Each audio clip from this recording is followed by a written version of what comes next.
thing is, until you can erase 3 Februaries, shut up. Bang! Quality over quantity. LeBron has beaten some of the best competition in NBA history. He's the GOAT emoji. I will not cuss. I will not cuss. I will not swear. I will not swear. Where sports is the base, life and fun are the results. This is the Brian Snow Show.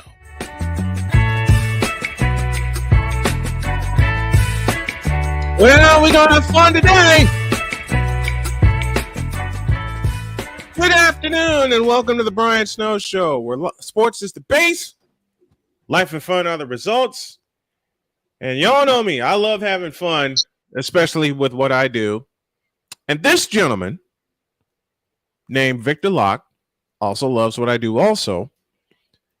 But I said, Victor, why don't you start a podcast? He goes, no. I said, but why? I can't do that. Well, Victor, why? Look, and these were Victor words. Quote, I'm good at being in the background. I'm good at pushing the buttons. I'm no good in front of the camera. I'm going to disprove that for the next hour because Victor Locke is with me. What's up, Victor? How's it going, Snowman? Why won't you start a podcast, man? Why? It's going to take time, honestly. I don't know if I have the time. I don't know if the money, the patience, all that stuff. You know better than anyone else. You ain't got no patience with the Cowboys or with Antonio Clown. That's an hour right there. Yeah, that's true. I have no patience for either one of those two jokers.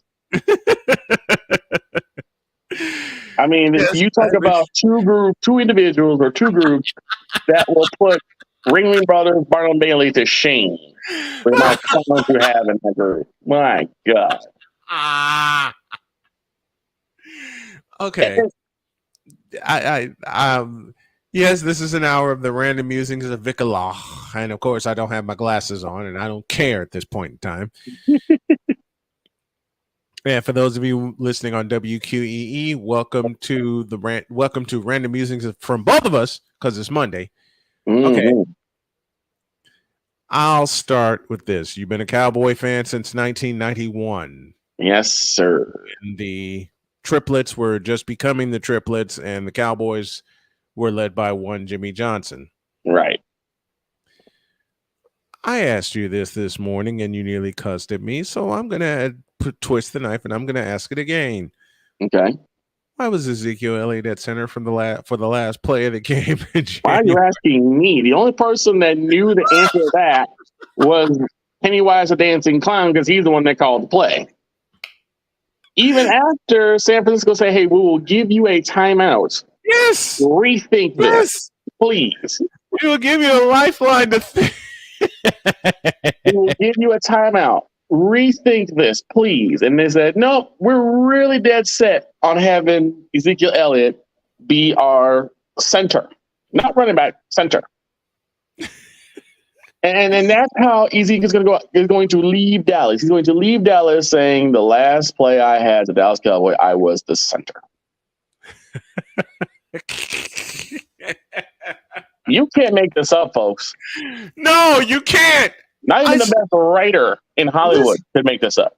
Listen, Jody and I watched this game from start to finish. And God she bless knows her. how nervous I get with playoff games involving my beloved 49ers. She knows how nervous I get. Philadelphia, hello. But she saw that, looked at me, I looked at her, and at the same time, I swear to God, we said, what the hell are they doing? I mean, I tracked it, and I got a chance to listen from the one on Chisel Adonis because he was also doing the play call for it. Chisel Adonis is awesome. And he echoed all my sentiments. How stupid can the Cowboys be? For the second year in a row. Mm-hmm. Same game, same team. Same team, same opponent. Yep. Same location too, wasn't it? No. The year before it was in Dallas. Okay, year before it was in Dallas. Frisco. I thought both were in Frisco. So same team, Same situation, Mhm. and on both times, the last play came from Cowboy stupidity. It's like, and Cole backstage said the best. Of all people that should have known better, the quarterback, Dak Prescott, flipped the ball to the center to start the next play. Not the referee, who had to spot the ball. No, it was the center. Yes, it was the center. It was the center. I mean, when I watched that game, I was at work. mhm, I worked in a hotel for a time, right. and I spent the entirety of that Sunday in front of the television. Okay. When someone checked out or checked in, I was behind the front desk. Don't get it twisted. Right. But I had my phone on CBS. I had CBS in front of me. I wasn't missing that game. Right. I was madder than hell that I had to work. And I tried every trick, and I'll say it aloud. I tried every trick in the book to get out of it. Yeah. Like, can you please switch that day for me? We can't. We have to put you in training. But I get that, but can you work me Saturday instead of Sunday? And one of my supervisors said, let me see what I can do. The other one said, nope, we need you Sunday. Damn. And I didn't get a chance to see because I said I was hanging with my father. Yes. When I came back on Monday, there are like a couple of people at my job that are Cowboys. And this was a week I was actually in the office. And they let you have it. Oh, they were upset. And they were like, oh, this is ridiculous. The referee, they swoop again. And I said, what happened? They said, did you watch the game? I'm like, no, I was with my family. And they told me what happened. And I legitimately thought that I had just misheard. I said, so did the ref spot the ball? No, the center spotted the ball. And I just sat there with a blank stare. I said, the center can't spot the ball. Right. That is a job for the official. No, center spot the ball. No, they can't. That is Pee Wee football 101. Yes. That's beginner's football. The referee spot makes all the spots. Yes. Because they have to spot the ball, get to down distance, move the chains if necessary. That's the first thing I learned from Pops. I said, that's like the first thing I learned from Pops. The referee has to spot the ball. I said, what do you mean the center spotted the ball? Yeah, Dad gave it to the center ran to the spot, and they're ready to call next play. But the ref has to spot the ball. They have to touch the ball to keep the play going. Oh, meanwhile, the entire time this stupidity was happening, the clock was running. Yeah. So instead of arguing, just get to the spot, get to the referee, get down and start move, or spike the ball, spike it. Yes. So that you get some extra time to move forward. And nothing. No. And then, as if we weren't to be embarrassed enough, right? The moronic republic of Cowboys Nation reared its ugly head. Some of which you work with. Yeah. No, I'm talking about in the stands. I'm talking about in the stadium. The looks on their faces was priceless. The fact that they were throwing trash at the referees. Yes. While they were trying to leave. Cleveland. Like, leave that classism for Cleveland. Don't you fall in the same pit that they're in. Please don't. But then, not only do you throw trash at the referees, Dak Prescott sits there and endorses it. He condones it. You, sir, are the face of the Dallas Cowboys for at least the foreseeable future. Mm-hmm. There are things you simply cannot do. That is one of them. You call out classless behavior. You don't exacerbate it. No, You don't condone it. And if you're a Cowboys fan like me, you're embarrassed because that is disgusting. Yep. If you're going to take a loss, disgusting. You're going to take a loss. At least be gracious enough and take the loss. But these are Cowboy fans we're talking about. No, they're the moronic Republic of Cowboys Nation. Mm-hmm. The actual Cowboys fans that I actually knew were like, you know what? Better team won. We were idiots. Back to the drawing board. Right. Not Cowboys Nation. No. They sat there, saw that, and said, next year. We got it next year. Like 15 minutes after the game. 15 minutes. I would say 10. 10 minutes after the game, they were like, next year. Yep. We got it next year. We go into the Super Bowl next year. Yes. They and moronic Republic of Cowboys Nation. And I was like, with what? Who do we turn to that's going to get us to the promised land next year? Did I miss something? I don't know. Did I miss something? Because Dak's a year older. Zeke's a year older. They're all a year older. They're all a year older. There's the point. They're all a year older. Pollard still hasn't got his reps in where I'm comfortable with him. I don't know. I don't know.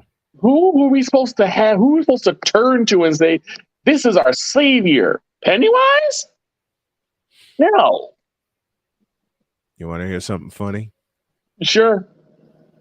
I had people tell me that Pennywise just needs to coach better. Pennywise doesn't need to coach at all.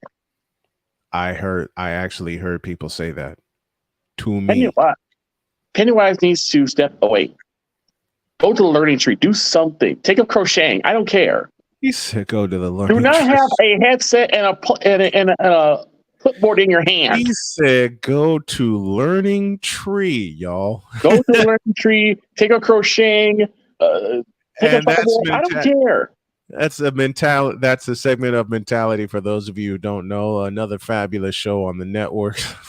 But you should not have a headset on your head or a clipboard in your hand. You do not know how to coach. Agreed. When you decided we're going to have our, at the time, star running back line up at center, you lost all credibility to me. Before we go to break, I'll say this.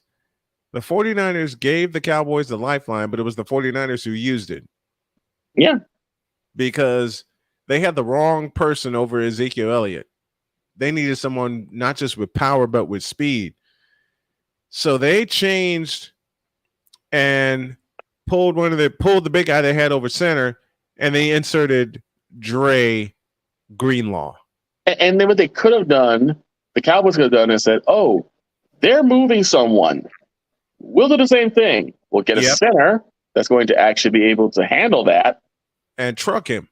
And either do a counter, which would have sprung Zeke, or I'll play action.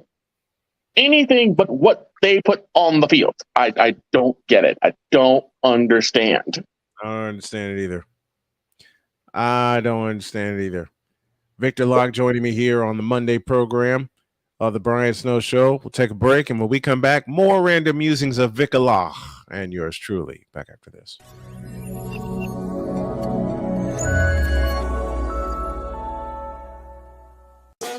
The original Think Drink is back. Level up with proven ingredients formulated to crush your competition. No gimmicks, no jitters, no messing around. Just high potency results that keep you moving day or night. There's a new nerd in town, and we came to play. Nerd Focus, smarter than energy. One of the great things about ordering meals from Mother of Macros is that you can do it from the comfort of your own home. Click the national or local delivery link to access the menu, and we'll ship the meals right to your door. We understand you won't always have time to plan, shop, prepare, and cook to provide healthy nutrition for your family. So the process is simple and saves you hours. We know you're busy, so our meals are professionally prepared and packaged. You only need to heat them up and enjoy. We provide macro-balanced, delicious meals chock full of fresh, local ingredients with none of the stuff you don't want to eat. Plus, our menu changes every week, keeping your taste buds wanting more. We take care of your meals so you can worry about everything else on your list. Mother of Macros.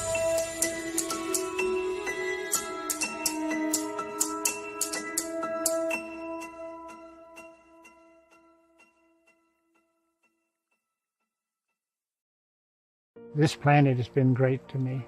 It's given me gifts that I can't even explain. It's given me adventures and memories I'll never forget.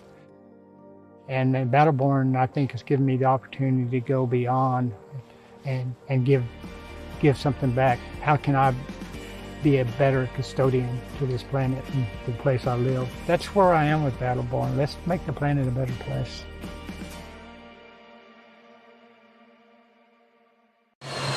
Sure. We all know ghosts exist. I'm getting a really dark energy. But if you trying to hunt them, there's one simple rule you gotta follow. What the hell was that? Guys, hurry up and get the hell out of there. No matter what happens, stay calm. Oh, Jesus! Oh, my God!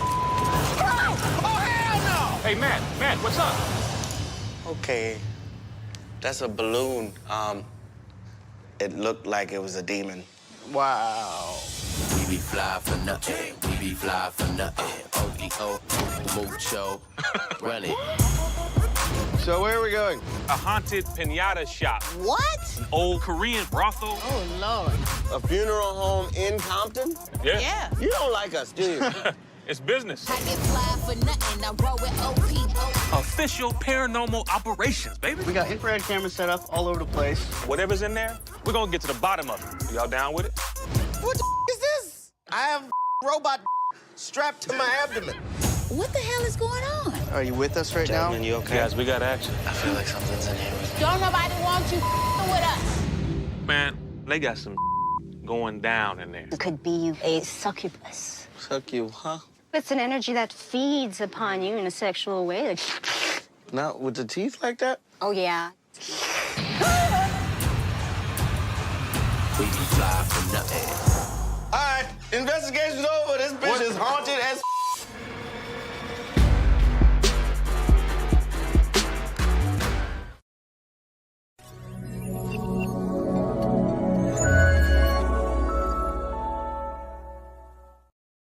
Welcome back to the Brian Snow Show, and a big welcome to those of you listening on, watching, I should say, on CSTV and the CSTVnow.com and CSTV on your Roku device. Victor Locke joins me here for the random musings of Vic Law for this Monday afternoon. Before we go, I gotta say that Ghost in the Hood is the price of CSTV admission alone. That looks like such an interesting show. We went through that. Oh yeah, we went through. Listen, this is the story. When we got done, Victor and I got done with the game, and I had to drive him home. Now, going west, for those of you that live in Chicago, going west on 111th Street, there's a cemetery. The big one. It's on both sides. It's a big fat cemetery on both sides of Sacramento Avenue. Right before a train track. Yep. Why'd we get halted by a train that night? That was at least about 30 minutes, wasn't it? 35 minutes of a train that stopped. A train that stopped. The train stopped. Victor and I are just sitting there waiting. Cars in park. And all of a sudden we hear this sound of I thought Victor was going to jump out of his skin. I did too. Skeletons running down the street. I nearly sank in the seat. Finally, the train passes and I fly over the tracks.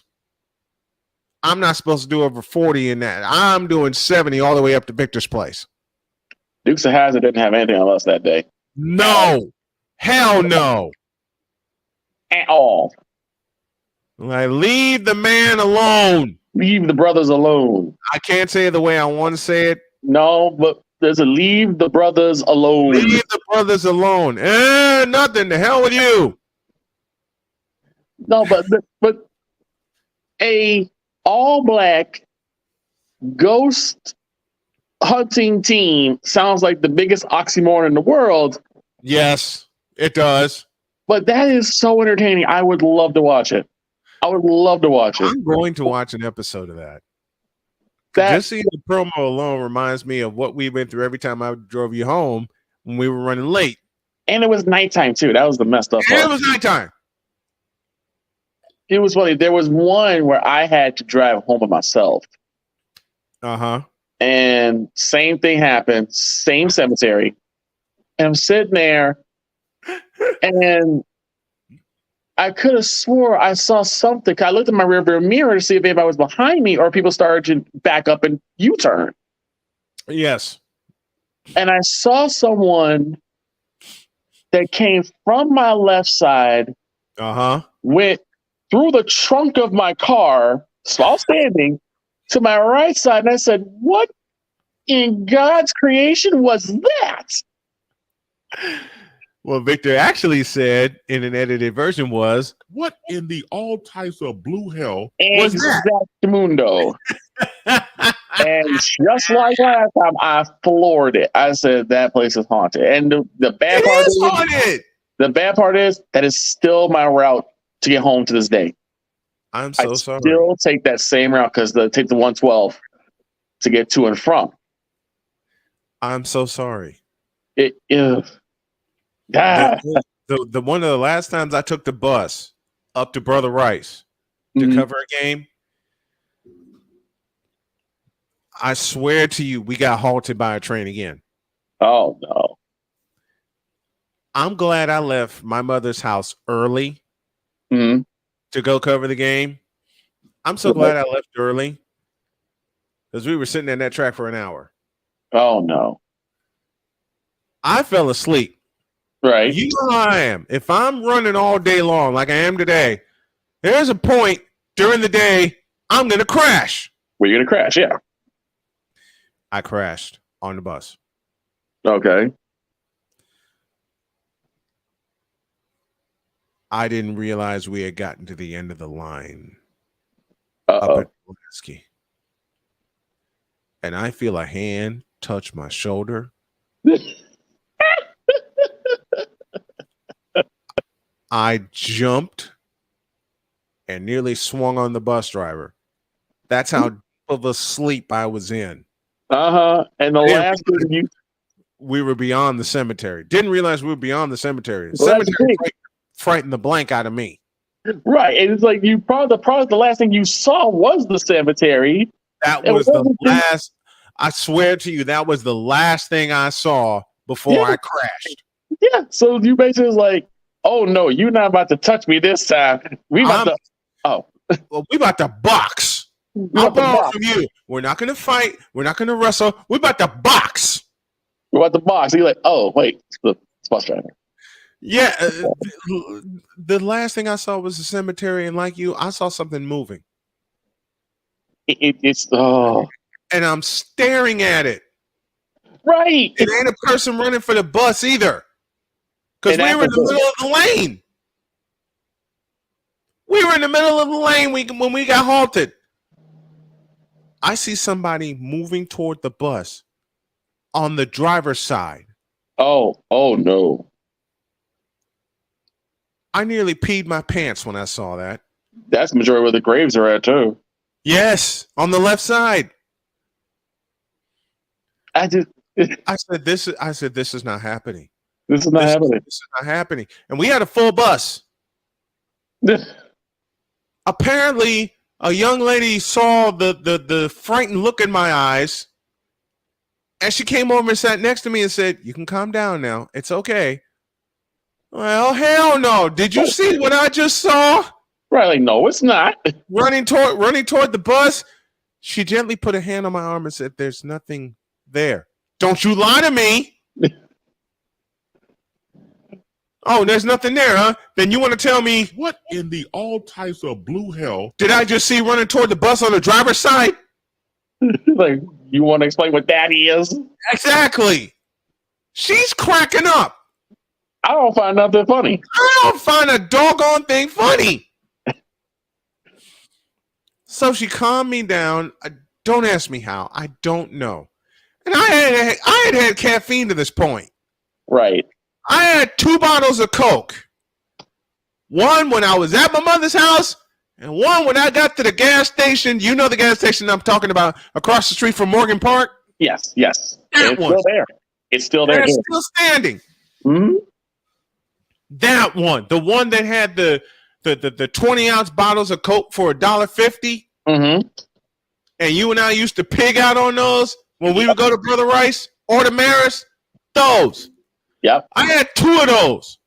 Oh, Lord. Boy, did I pay for it.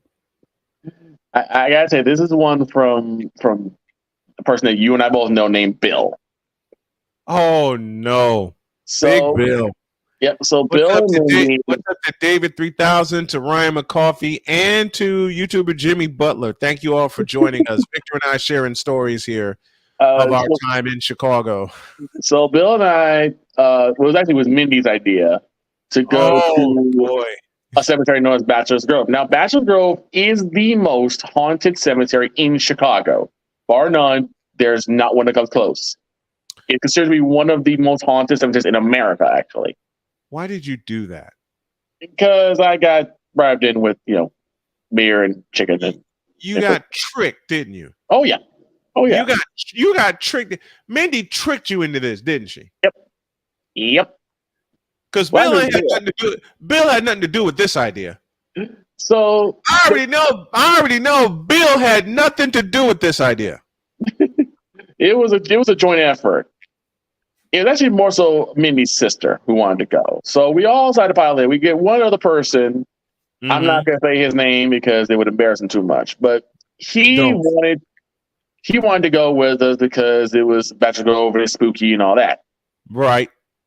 So I said, okay, we're going to go. Now, I've had some paranormal experience before.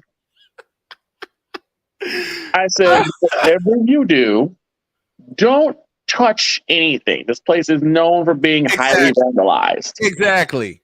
Don't touch anything. Don't touch a doggone thing.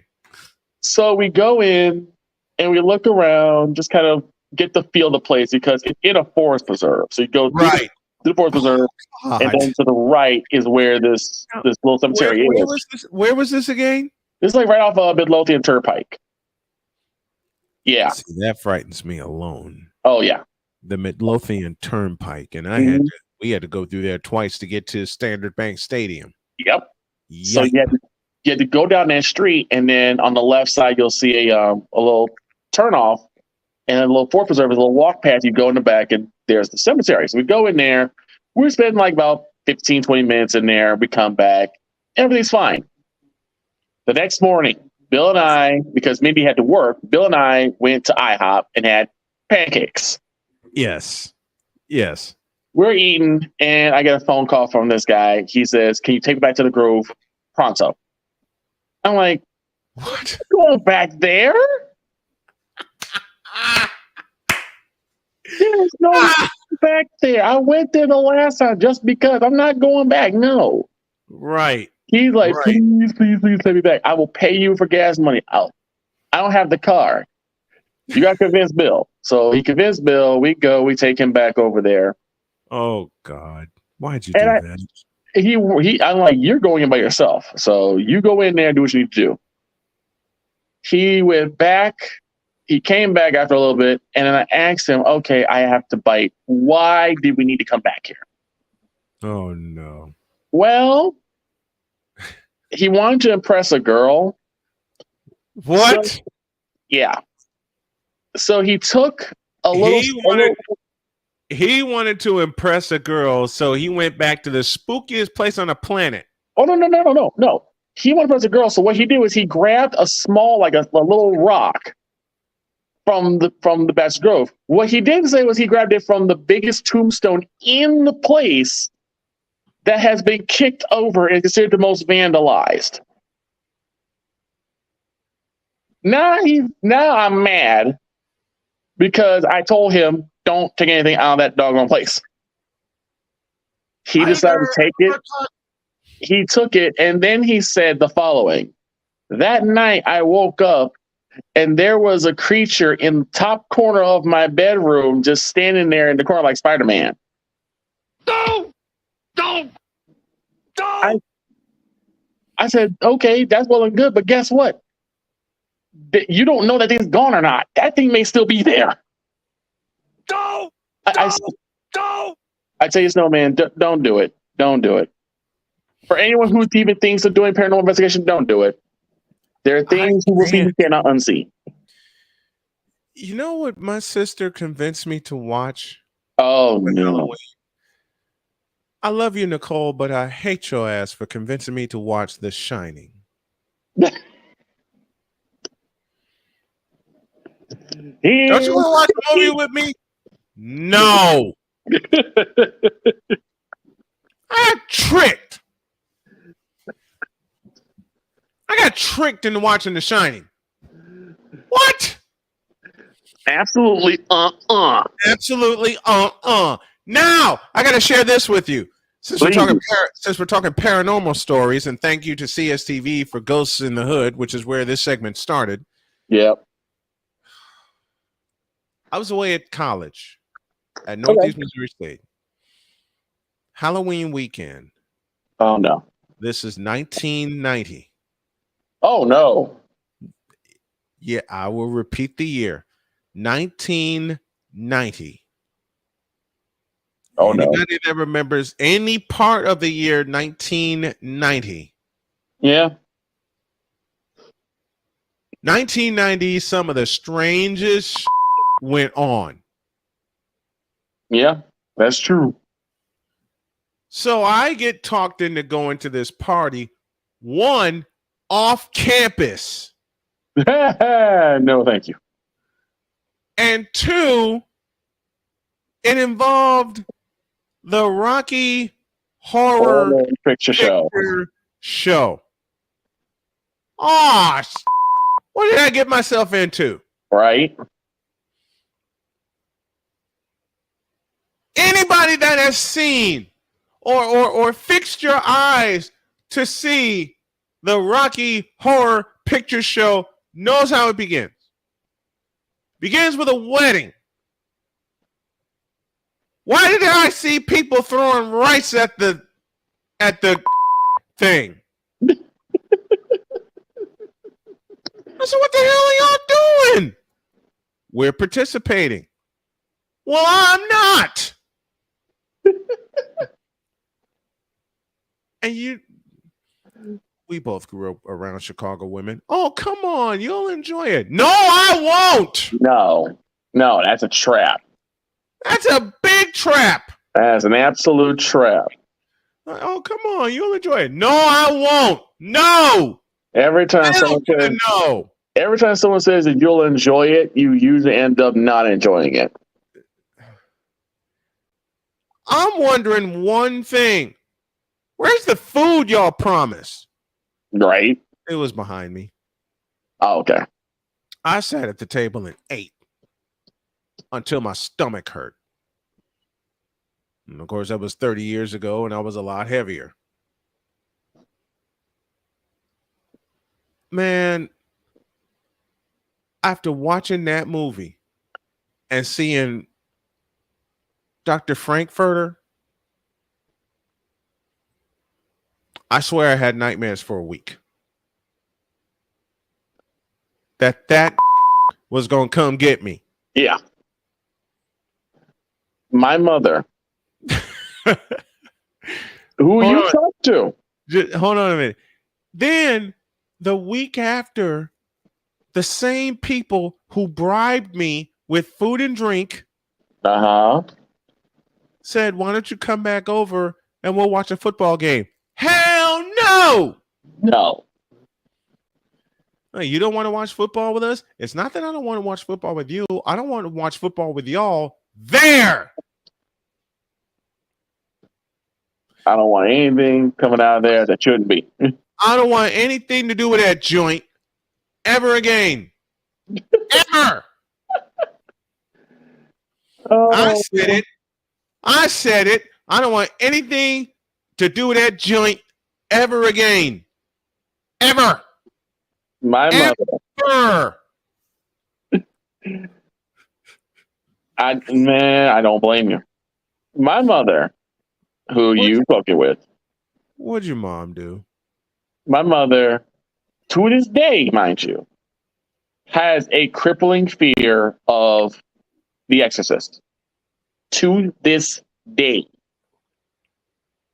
June 5th, 2023. Well, one, I don't blame her, and two, Richard Pryor taught me about The Exorcist. My mom told me that she saw it when she was really young. I think she was like about 7 or 8. That was me watching The Damn Shining. My uncle took her to go see a movie, and they ended up seeing The Exorcist, and my mom has not been right ever since. I'm kidding. Mind you, folks, before we go to break, gotta tell this story. Victor and I did baseball one weekend, and he said, I got to get home, but I'm tired. I said, you can crash with me. So Victor crashes with me at my place in Gary. I got a phone call, and your mother, Victor, bless her heart, left me the funniest voice message I ever got. I know. I mean, I get funny messages from Jody all the time. You played it for me. But your mother, and you thought I was kidding when I told you. Yeah, that's what you showed me. I said, I need to take you home now. And Victor said, what? I'm still asleep. Victor, you're going to have to wake up and get over it because I got to take you home now. And it's not because I want to get you out of here. It's because of your mother. And Victor sat straight up. Victor sat straight up and said, okay, I'll bite. What'd she do?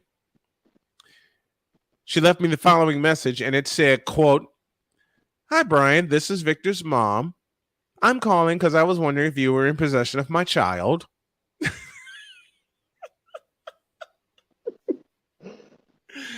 And Victor goes, uh-oh. You better get me back to the south side, and you better do it fast. Yeah. That's my mother. She's wonderful.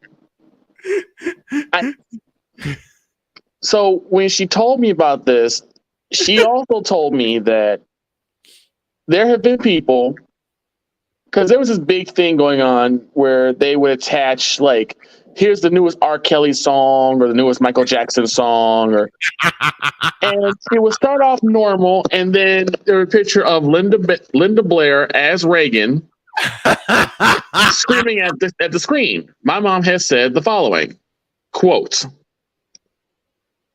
if anybody sends me a link like that, I will block you from everything. I think my mom said there's been at least like 12 people that have been blocked. She does not play when it comes to Exorcist. She does not play when it comes to that movie. No, she doesn't. Not me. Not in this world, you ain't. It's the craziest, most beautiful thing in the world. Oh, Lord. Back after this. Where sports is the base, life and fun are the results. This is the Brian Snow Show.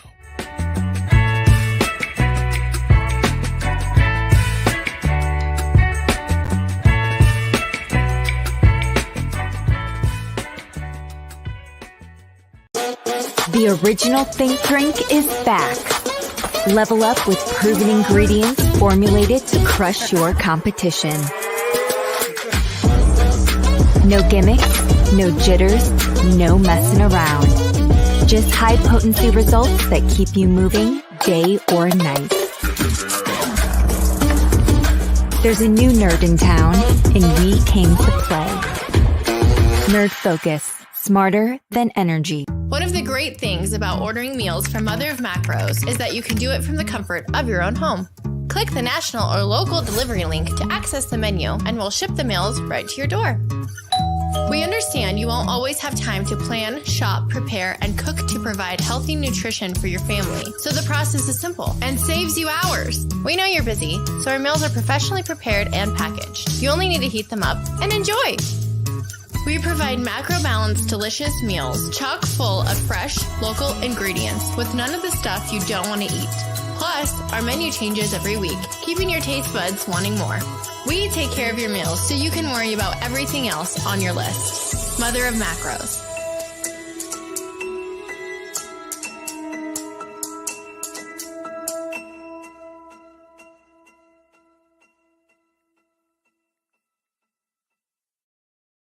This planet has been great to me. It's given me gifts that I can't even explain. It's given me adventures and memories I'll never forget. And Battleborn, I think, has given me the opportunity to go beyond and give something back. How can I be a better custodian to this planet and the place I live? That's where I am with Battleborn. Let's make the planet a better place. Here's an important message from the Diabetes Solution Center. Do you like pricking your fingers to test your blood sugar levels? No one does, but it's important to maintain your health. And now, by wearing a small remote device called a continuous glucose monitor, or CGM, you don't need to prick your fingers anymore. It's easy to use and helps you make more accurate diabetes treatment decisions. If you are testing your blood sugar 3 or more times daily, injecting insulin, or using an insulin pump, call the Diabetes Solution Center right now. And if you have Medicare or most major insurance coverage, you may be able to get a new CGM at little to no out-of-pocket cost. Shipping is free, and we'll even bill your insurance company for you. If you are testing your blood sugar 3 or more times daily, injecting insulin, or using an insulin pump, call the Diabetes Solution Center right now to learn how to end the painful finger sticks and get your own continuous glucose monitor, or CGM, at little to no out-of-pocket cost.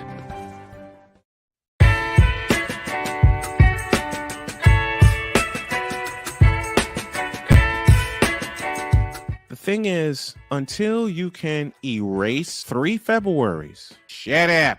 Where sports is the base, life and fun are the results. This is the Brian Snow Show.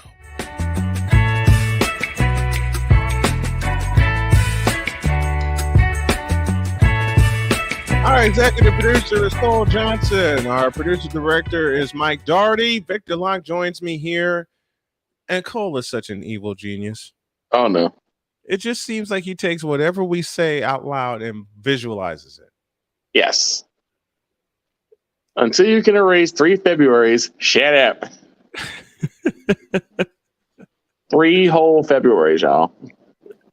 Until you can erase that, just shut up. Just shut up. Oh, man. I wish I could erase all of 2022 and 2023, at least in terms of a Cowboys season, regular season. I think you and quite a few other people wish that. Now, why is Cole such an evil genius? Because he came up with stuff like this. Vote him! Not to mention... Okay, I got to do it. This was me after the last play of the Cowboys 49ers playoff game.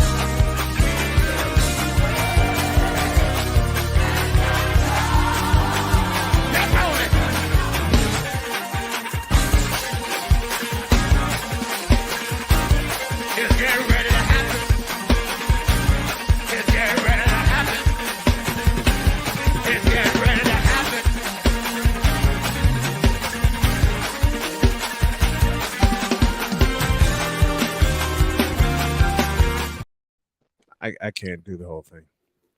I will laugh too loud. Yeah, I'm glad you guys were entertained. I will laugh too loudly when I do that. I'm glad you guys were entertained. I was not. You were fuming, and I know you were fuming. But I will say that church people got some dance moves. Of which I ain't one. I mean, I have two left feet to my own name, but church people Same. got some dance moves. Yeah, they do. Yeah, they do. Part of today's show brought to you by betus.com, betus.com. I'll have a bet slip for you in just a moment, talking about the Stanley Cup final. Victor Locke joins me. Dude, some of the stuff that we've seen lately on television is not fun. No. At all. It's not. No. It's like what we talk about this morning, going through Raggedyville. Wrigleyville. Yeah. The troughs. Oh God. The troughs of Wrigley Field. Not me. I can't do it. Since we do it, I got a question to ask you, Snowman. Oh no. Hit me. Since we're doing this and we're buddies and all. Yes, sir. I'm going to ask a question that I'm pretty sure the Hawk TV will smile when I ask. Jeez, here it comes. Why do you hate LeBron James so much? Because he's ruined the NBA. But how, though? Because he sucks ass as a basketball player. But how, though? Don't you make me punch you through this screen.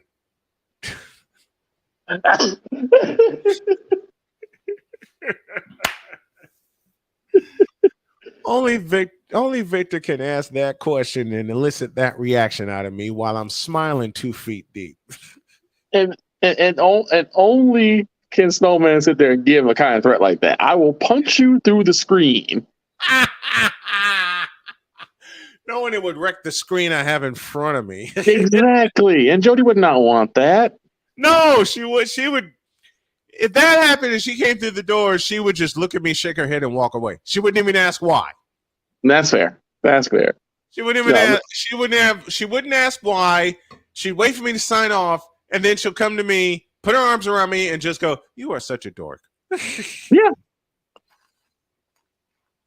And I don't know what it is when women say the word dork. It just does something to you.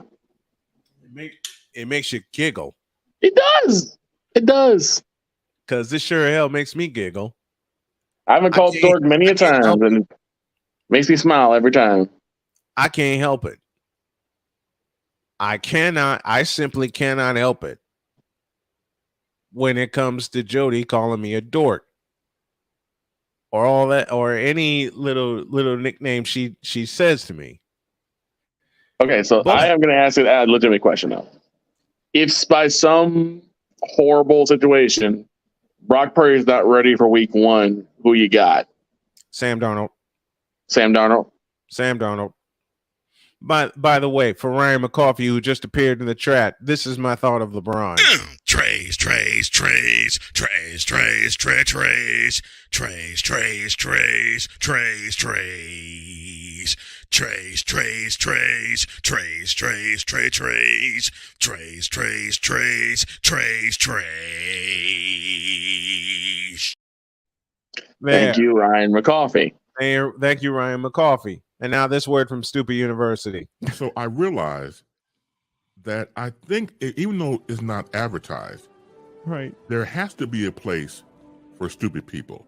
We don't know because we're not stupid, so we don't know anything about it, like a secret club society. Oh my gosh. So I come to the conclusion that he graduated from SU, Stupid University. Yeah, all the stupid ass letters that go along with graduating high honors of being stupid. I can't do no more, man. Aminos, dominos, vamonos. Stupid University, where everyone graduates. Magna cum stupid. Thank you, Cole Johnson. Stupid University. And thank you, Chris Bass, for that matter. And thank you, Drew Willingham, for jumping on with us this afternoon. Sensei Drew Willingham. Sensei Drew's in the house with us.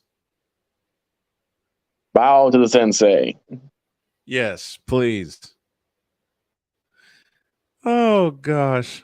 So we've come up with some names for bizarro personalities for Cole. We're still in the works, but we narrowed it down to Brimstone Johnson. We got Or Bizarro Wise. We have Espresso McCoffee. Yes. What would yours be, Snowman? What would your bizarro personality be? I don't know. I got too many of them. So since I'm thinking about it, since it's basically You know what? I got it. Noisy Dragon. Noisy Dragon. Noisy Dragon Snowman. Yep, I have two reasons. One, my wife calls me her dragon. Two, my daughter came up with the name Noisy Studios. So, put them together, you got Noisy Dragon. There you go. There's my bizarro name right there. I got mine already. It's Vicola.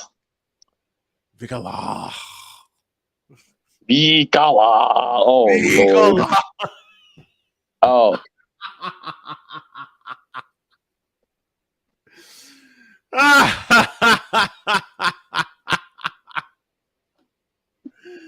Oh Lord, Vicola.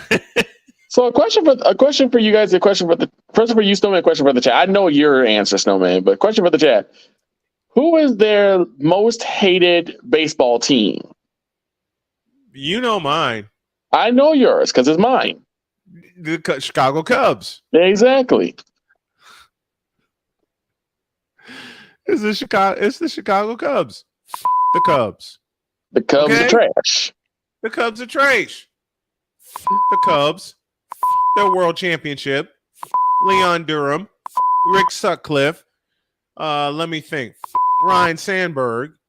Sammy Sosa. Bob Dernier. Sammy Sosa, even though he began his career on the South Sides, but him. I don't care. I can't say that to Greg Maddux because I really like Greg Maddux. Especially we're with Atlanta. But I do agree with you. I do Drew agree. says Phillies. Okay. The reason why I asked that, because I got asked the question of why I hate the Cubs so much. Drew says Phillies. So here's the reason why I hate the Cubs so much. And I told Snowman this story. He actually was with me when this happened. All right. So picture it. September 2003. Oh dear. Actually, I think it's October 2003. Oh dear. Like I said, the NLCS.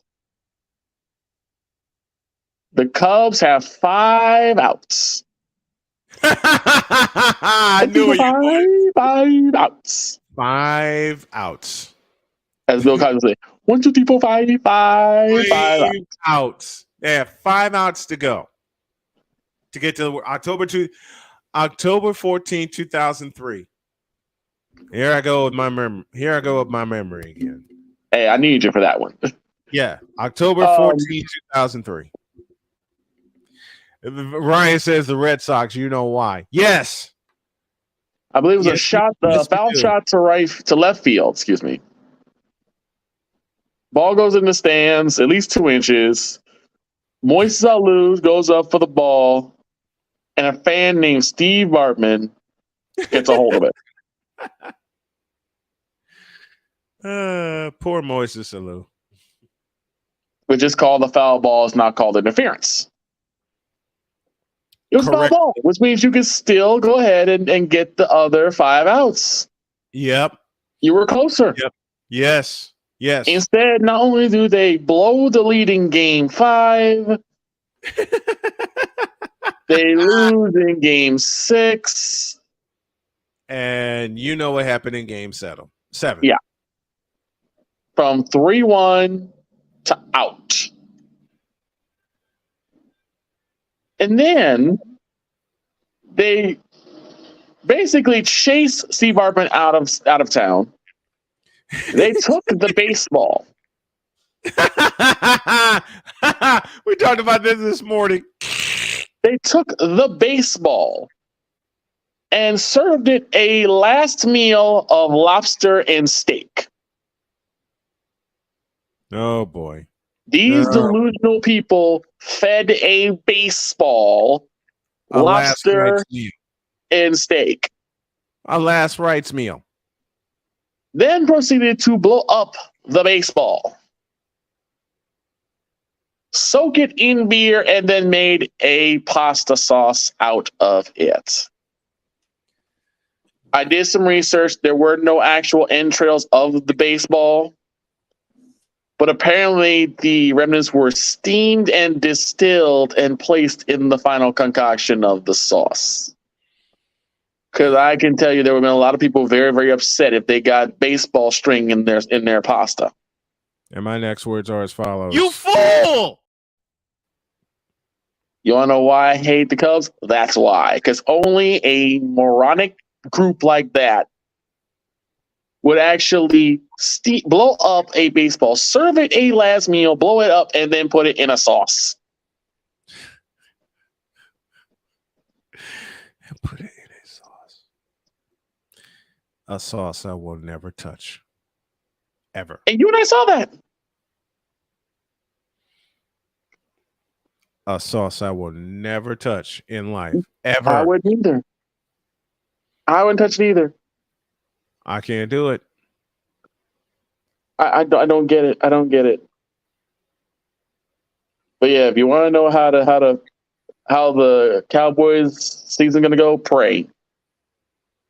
That's how you help the Cowboys season right now. Pray.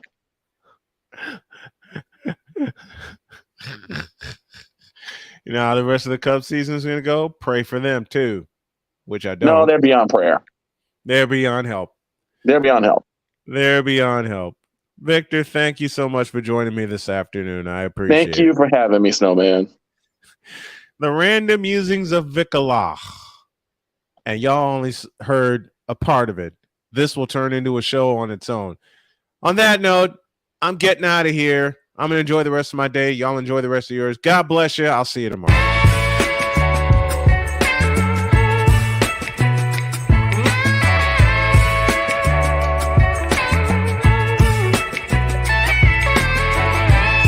Thank you for tuning into The Brian Snow Show, where sports is the base, life and fun are the results.